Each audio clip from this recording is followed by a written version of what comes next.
NBHM question number 23 क्या कहता है question? Consider f R square to R defined by f x y equal to x plus y for each of the following statement state whether it is true और false. ठीक है, ये हमें सोचना है। तो कल आपने एनबीएचएम का कौन सा वाला क्वेश्चन किया था? एनबीएचएम 2024 में एक क्वेश्चन किया था ना, राइट? उससे कैसे रिलेट होता है ये देखना, ठीक है? तो सी पहला वाला ऑप्शन है कि image of under f of any open set is open. ठीक है, so see f is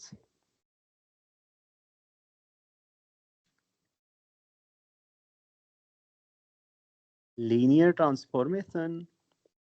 linear transformation सबको दिख रहा है? लीनियर ट्रांसफॉर्मेशन है, हाँ या ना? बताएं। Is right, linear transformation and surjective. Surjective तो फंक्शन एनालिसिस आपने पढ़ी होगी ना? फंक्शन एनालिसिस में कोई मैपिंग, मतलब आपने कुछ ऐसी थ्योरम पढ़ी है, open mapping theorem? Anyone can recall?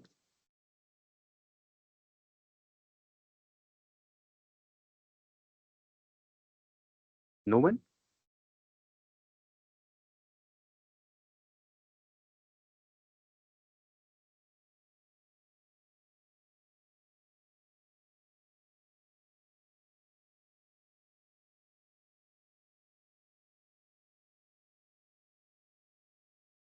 Function का Okay. कंटिन्यूस होना और ओपन मैप होना इक्विवेलेंट स्टेटमेंट्स होते हैं ना functional analysis? No.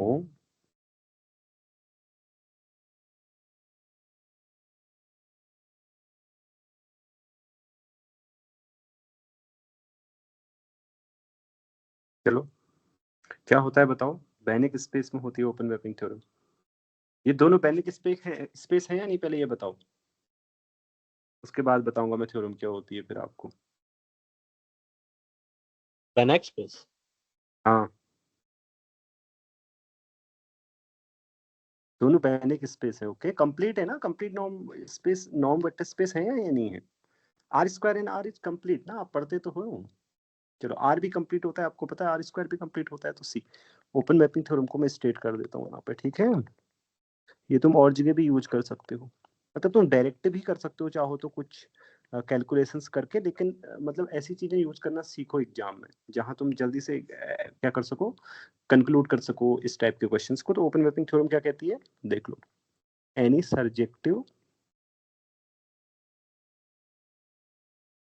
Bounded linear operator. Bounded का मतलब ये मत समझना कि रेंज में बाउंडेड होनी चाहिए। हाँ, रेंज रेंज पूरी आर है।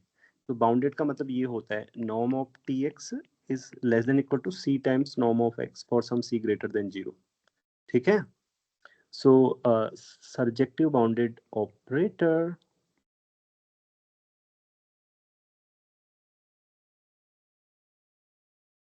between from a Banach space to another Banach space is open map। ठीक है,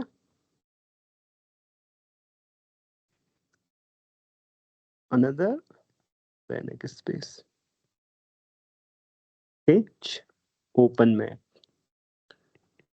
तो ये मैपिंग ओपन होगी। ओके, अब तुम चाहो तो क्या कर सकते हो, कैलकुलेशंस करके कि कोई वहां इमेज में ओपन सेट लो और दिखाओ कि उसका कोई भी उसका पॉइंट लो, और फिर एक वही जो डेफिनेशन होती है एप्सिलॉन इंटरवल है जो इमेज में है उसमें कंटेन है, इस तरीके का भी यूज कर सकते हो। ओके, वो कैलकुलेशन है, सिंपल आप कर लेना अगर चाहो तो।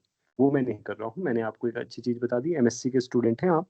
तो देखो अब दूसरा आता है image of F F under f of any close set is closed.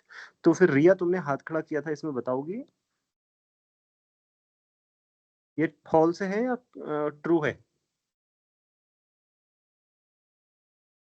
Canoe बोलो।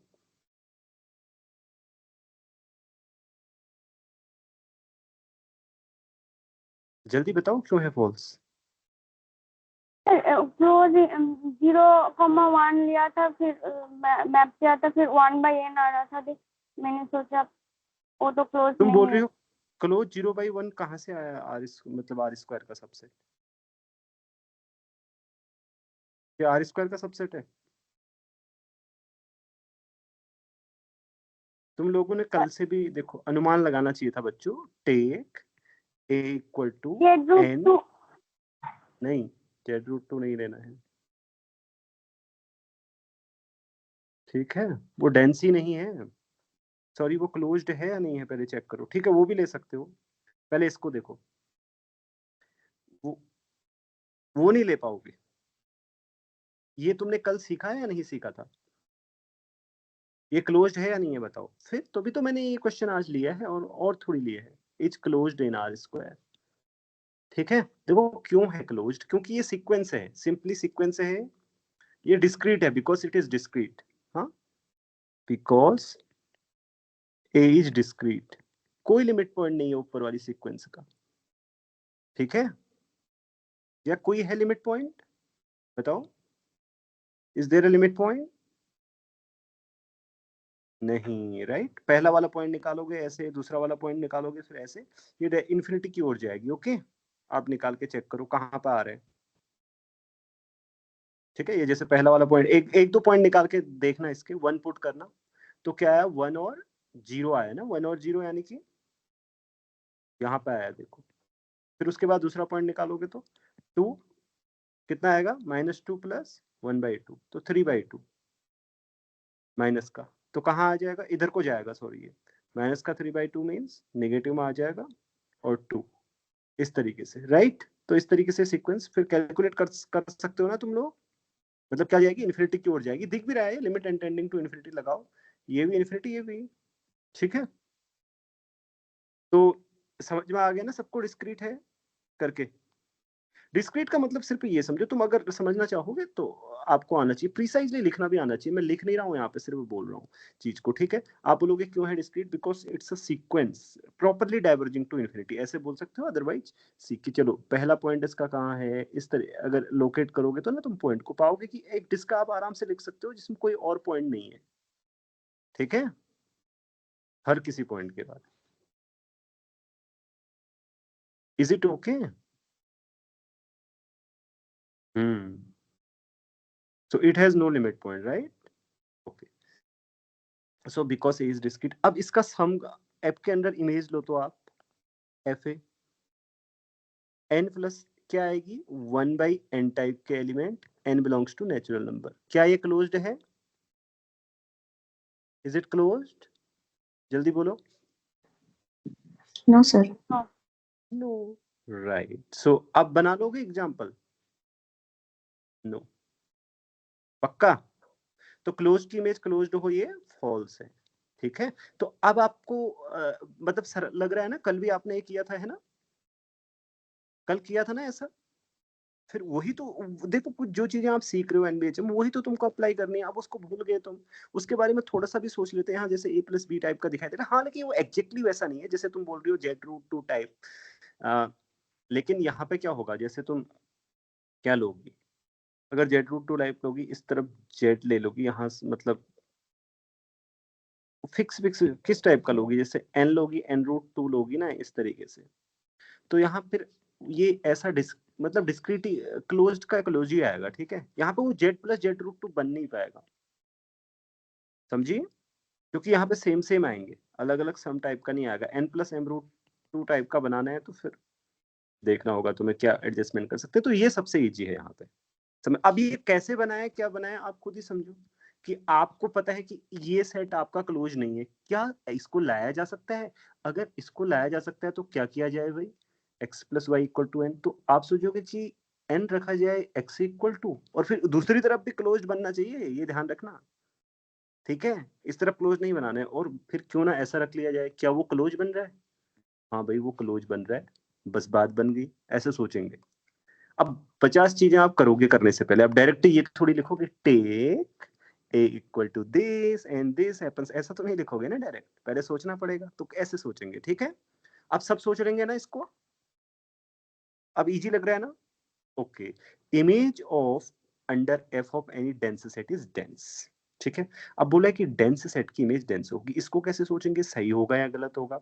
तो अगर आप सोचो कि कोई डेंस सेट है वहां पे, फॉर एग्जाम्पल क्यू होगा, तो क्या आएगा, एक्स प्लस वाई भी सारे रैशनल नंबर आ जाएंगे, है ना। क्यू मतलब इस टाइप का होगा, तो वहाँ क्यू क्रॉस क्यू, है ना, वो डेंस है। तो ऐसे सोचो, तो तुम्हें लगेगा कि यार डेंस का डेंस आ रहा है इमेज, क्योंकि जब एग्जाम में होगा पता नहीं है आपको ट्रू है या फॉल्स, तो आप दोनों डायरेक्शन में सोचते हो, ठीक है। मैं दूसरी डायरेक्शन नहीं बोलता हूँ, मैं केवल सही वाली डायरेक्शन आपको बताता हूँ कि भाई ये ट्रू है या फॉल्स है, लेकिन सोचने वाला तो दोनों तरफ सोचता है ना, मुझे वो भी आपको बताना चाहिए, ठीक है। जो सोच आपकी व्यर्थ जाएगी उसको मैं यहाँ नहीं बोलूंगा, क्योंकि आप सोचो कहीं गलत तो नहीं है, कोई काउंटर तो नहीं है, लेकिन फिर सही के लिए कैसे सोचेंगे वो देखो।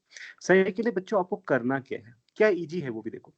आपको दिखाना है कि कोई ए डेंस है, अगर सपोज ए इज डेंस, कोई डेंस सेट ले लेते हैं, okay. Suppose A is dense in are square, तो डेंस होने का मतलब जानते हो, एवरी ओपन सेट, वो वाली चीज इजी रहेगी या दूसरी वाली इजी रहेगी, इसमें sequential criterion. So we want to show, मैंने बोला हाँ कि सही है, तो मैं दिखाना चाहता हूँ we want to show f is dense. लेकिन अगर ट्रू और फॉल्स का अगर आंसर लिखा जाता है, मान लो कि आपका कोई एग्जाम है यूनिवर्सिटी का, ट्रू और फॉल्स का आंसर लिख रहे हो, तो तब ये नहीं बोलोगे वी वांट टू शो, तो आप बोलोगे we claim that A the image is dense, क्योंकि आप ट्रू और फॉल्स में से क्लेम कर रहे हो ना, ठीक है। So we claim that we want to show that, वैसे आई वांट टू शो लिखूं या वी लिखूं, क्या लिखूं, तुम भी लगोगे ना दिखाने में, want to show that f is dense, okay.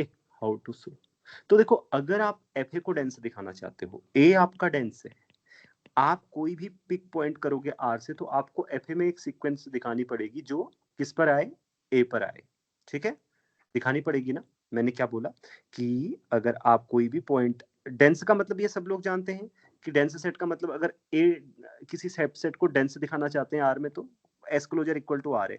तो मैंने बताया एक ओपन सेट वाली डेफिनेशन कल बताई थी, सीक्वेंशियल डेफिनेशन क्या है कि अगर कोई भी पॉइंट पिक कर लो ए से, तो आपको एक्सएन एक सीक्वेंस मिलेगी, कहाँ ये सारे एक्सएन कहाँ होंगे, एस के अंदर होंगे, और एक्सएन कन्वर्ज करेगी किस पर, ए पर कन्वर्ज करेगी, ठीक है, okay. that you can approximate every real number from S, ऐसे करके याद रखना, ठीक है। we can approximate every real number from the elements of S, याद रखने का तरीका, ठीक है, by the elements of S। so अब C, आप चाहते हो कि भाई कोई F A में क्या मिले, FA में किस टाइप के एलिमेंट होंगे, इस टाइप के एलिमेंट। आप चाहते हो कि FA के अंदर क्या मिले, कोई सीक्वेंस मिले, मतलब जैसे Zn कहो, Zn, ठीक है। आप चाहते हो कि Zn मिले FA के अंदर और Zn कन्वर्ज करे A पर कन्वर्ज करे, तो क्या करें, कोई भी रियल नंबर आपने फिक्स किया है, A डेंस है, ठीक है, तो व्हाट कैन वी डू। तो देखो अगर A क्या है, इस फॉर्म का होगा, वहां टपल होंगे इस टाइप के, एक्स वाई टाइप के, ठीक है, मतलब एक्स वाई क्या, x1 x2 लिख दो, या चलो एक्स वाई लिख दो, हाँ एक्स वाई लिख देता हूँ, ठीक है। सो सी, आपके पास है रिजल्ट क्या, आपके पास ये तो है कि कोई भी रियल नंबर ले लो इस टाइप का, कोई भी आर स्क्वायर का पॉइंट पिक कर लो, आप एक सीक्वेंस से मिल जाएगी एक्स एन वाई एन, जो कन्वर्ज करेगी किस पर, इस पर, क्योंकि because A dense in are square है ना, अगर ए डेंस इन आर स्क्वायर है, तो आर स्क्वायर का कोई भी पॉइंट लोगे, तो you will find a sequence x n y n in A such that this converts to a1 plus a2। तो इनका सम कहाँ कन्वर्ज करेगा, देखो x1 प्लस x2 कहाँ कन्वर्ज करेगा, ध्यान से देखना, हाँ a1 प्लस a2, ठीक है। तो ये a1 और a2 आर्बिटरी है, जो आपकी मर्जी सो ले लो, नहीं है, तो ये आई बात समझ में। पहले ए को दो टुकड़ों में तोड़ो, जैसे फॉर एग्जांपल आपके पास 2 है, तो 2 को ब्रेक करो 1 प्लस 1 में, फिर वहां कहाँ का पॉइंट बन गया है, आर स्क्वायर का, तो यहाँ एक सीक्वेंस ढूंढो x n y n A के अंदर, जो किस पे कन्वर्ज करे 1,1 पे, तो इमेज में आपको x n plus y n कहाँ कन्वर्ज करती हुई मिलेगी, 1 प्लस 1, जो आपका पॉइंट था उस पर कन्वर्ज करती हुई मिलेगी 2 पर। समझ में आ रही है ना बात, मैं कैसे गया, एक एक पॉइंट को समझ लो, कहीं पर समझ में नहीं आता है पूछो मुझसे। कि सर कैसे पता चला, क्योंकि it is not enough to tell you the solution, it is also needed to let you know that how do you get such solutions, how do you think. Okay, right? पहले आपको पता होना चाहिए आप करना क्या चाहते हो. अब मैं लिखूंगा सॉल्यूशन ये सब मिटा के, है ना? तो अब थोड़ी लिखूंगा ये सब, मैं बोलूंगा देखो सपोज नाउ लेट, ये सब थोड़ी लिखा जाता है सॉल्यूशन में, ये तो समझाने के लिए बात है. Let a b any real number, okay, b arbitrary. मान लीजिए कि ए आर्बिट्ररी है. Okay, so write a equal to a1 plus a plus b. ठीक है, लिख सकते हैं. For some a comma b in real number, दो नंबर्स में ब्रेक कर सकते हो ना किसी को भी, जो बहुत तरीके हो सकते हैं बट सर फिक्स तरीके. हाँ ए और ए हाँ तो सेम हो गया ना। हाँ, आई वांट टू से कि मतलब क्या लिखूं, a1 a2 लिख दूं, फिर b प्लस सी लिख देता हूं. ठीक है, ये तुम कर सकते हो. मतलब बहुत तरीके हैं, उनमें से एक फिक्स कर लेना है आपको, आप हमेशा कर सकते हो ना. So b comma c belongs to R square, right, है ना? So by denseness of a, by denseness of A, there exist xn yn sequence in A. For each n there exists a sequence xn yn, पूरा notation में लिखते हैं पहले. Okay, in A such that limit or n tending to infinity of your sequence xn yn is b, c. तो आपको पता है ये कंपोनेंट वाइज कहाँ कन्वर्ज करेंगी, फिर component sequence x n a पर कन्वर्ज करेगी, बी पर कन्वर्ज करेगी, वाई एन सी पे. This implies limit n tending to infinity x n equal to b and limit n tending to infinity, बोलो, y n equal to c. Right, so xn plus yn belongs to a for each n, right? क्योंकि ये fx है, मतलब इनकी image है, लिख देता हूं f of xn yn. समझ में आ रही है बात? राइट, तो ओके, सो इसका नाम रखो sequence Zn belongs to A and limit of Zn is equal to, बताना जरा, और तुम सारी दुनिया जानती है लिमिट ऑफ सम क्या होती है, sum of limits. Okay, A R. Is it clear? बहुत इजी था ना, बस मैंने जो सोचा उसको लिख दिया, और क्या है, कुछ इसमें डिफिकल्ट था तो बताओ. कुछ भी डिफिकल्ट नहीं था, right? Belong to f of A होगा ना, कौन सा? जेड हाँ एन बिलोंग्स टू, बिल्कुल सही बात, बिल्कुल सही बात. ये आप लोग नोटिस नहीं कर रहे हैं, एफ ऑफ ए होगा. शाबाश. तो इट मींस बच्चों तुम you are not paying attention. Okay, you should notice such mistake.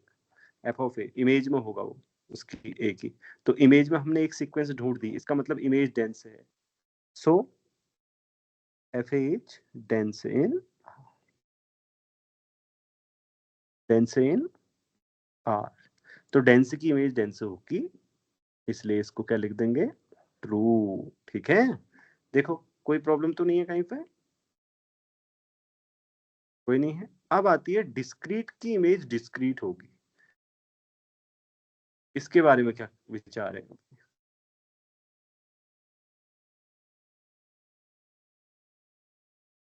Image under f of any discrete set is discrete.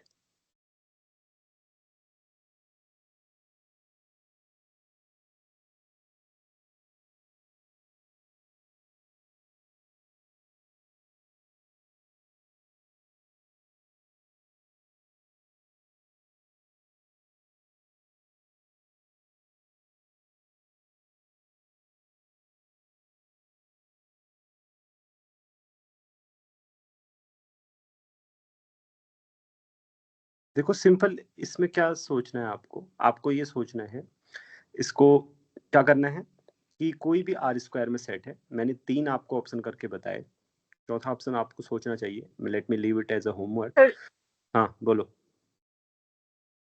Sir ए में अगर हम ऑरिजिन इंक्लूड कर दे तो, क्या जो प्रूव कर आपने दें? ए बी के लिए दिया ना सर, आपने बी के लिए जो दिया ना काउंटर एग्जांपल, तो उसमें ऑरिजिन को इंक्लूड कर दे तो। सो वो अच्छा हाँ, लेकिन इसको तुम फिर ओरिजिन को इंक्लूड कर दोगे तो, right, you have done it right, so 0 + 0 will be there and it would not be discrete. Right, good. So you अब तुमने यही बता दिया है, but I am living it as an exercise by letting you know that how do you think. Okay, but Lovely ने बता दिया है तो सो अब एक्सरसाइज नहीं रही आपके लिए। So see, very good, I want you to think like that. Okay, वही बोल रहा था कि आपने जैसे ये सोचा, इससे आप कैसे सोच सकते हैं, बट चलो, you have thought it here. ये हमने कहा, अब इसमें ये मत कहना कि प्लस माइनस इधर उधर हो गया। कोई शिकायत तो नहीं है इससे किसी को? ऊपर वाले में वहां था माइनस, मैं बदल देता हूं, बताओ। एवरीथिंग इज ओके ना? बस उस दूसरी साइड को होगा और क्या है। सो सी, यूनियन 0 0। तो देखो आपको मैं दिखा देता हूं पहले प्लेन में ये कैसा दिखता है। ओके, सी, पहला वाला कोऑर्डिनेट देखो सिर्फ आप, बस दूसरे वाले कोऑर्डिनेट को मत देखो। पहला पॉइंट यहाँ पे आएगा, फिर उसके बाद पहला कोऑर्डिनेट क्या है, -1 है, तो इस लाइन में फॉल करेगा कहीं। ठीक है, मतलब जहां भी आएगा, छोड़ो हमें क्या प्रिविजन है उससे। ठीक है, इस तरीके से इस लाइन में दूसरा वाला, मतलब जब 2 पुट करोगे -2, इस लाइन में कहीं फॉल करेगा। ओके, इस तरीके से। तो क्या आप देख पा रहे हैं जहां भी फॉल करेगा? अब मुझे उससे प्रयोजन नहीं कि कहाँ फॉल करेगा। जैसे मान लो कि ये पहला वाला यहाँ पे आया 0 0, दूसरा वाला कहाँ पे रखा, -1, और 1 + 1 2 हो गया, वो आ रहा है आपका यहाँ पर आ रहा है। ठीक है, उसके बाद फिर -2, 2 + 1/2, फिर वो आ रहा है कहीं यहाँ पे आ रहा है। तो आप साफ साफ देख सकते हो ये सारा डिस्क्रीट सेट है, right? Can you see the discreteness? हाँ या ना बोलो जी। ये मैं बॉल दिखा देता हूँ आपको जो बिल्कुल पॉइंट को कंटेन नहीं कर रहे। ये ठीक है, इस तरीके के आपके पॉइंट हैं, मतलब उनके अराउंड बॉल भी हैं, मिल जाएंगे आराम से, डॉट डॉट डॉट। ठीक है, लेकिन सॉल्यूशन लिखना हो तो फिर सही से लिखेंगे। ओके, इसको डिस्क्रीट दिखाने के लिए, वो छोटी सी बात है, वो मैं नहीं लिख रहा हूँ। सो ए इज डिस्क्रीट, मतलब वो यहाँ पे इतनी इंपॉर्टेंट नहीं है discrete. So but f A is, f A करो तो एफ ए आपका क्या आया, 1/n, n belongs to natural number union 0। सबको दिखाई दे रहा है ना क्यों आया ऐसा? क्योंकि देखो इसका सम लेना है। ठीक है, तो ये आएगा 1/n, और फिर 0 0 का सम 0 आएगा। तो but f A is not discrete. अब तुमसे मैं क्यों कहता हूं, अब देखो तुम इस टाइप के एनबीएचएम के क्वेश्चन करोगे, इसमें तुमने कितनी चीज लगाई। अब नेट में ऐसे क्वेश्चन आते हैं, दिस इज डिस्क्रीट और नॉट। नेट के पार्ट बी में क्या क्वेश्चन आते हैं, which of the following set is discrete, इस टाइप के मतलब आते हैं ना। वो ऐसी चीजें आप बीच बीच में कहीं यूज कर लोगे एनबीएचएम के, तो इसलिए। ठीक है, true, false, sorry, false. Okay, so और कोई डाउट किसी का, कोई क्वेश्चन पूछो, कहीं पे कोई दिक्कत?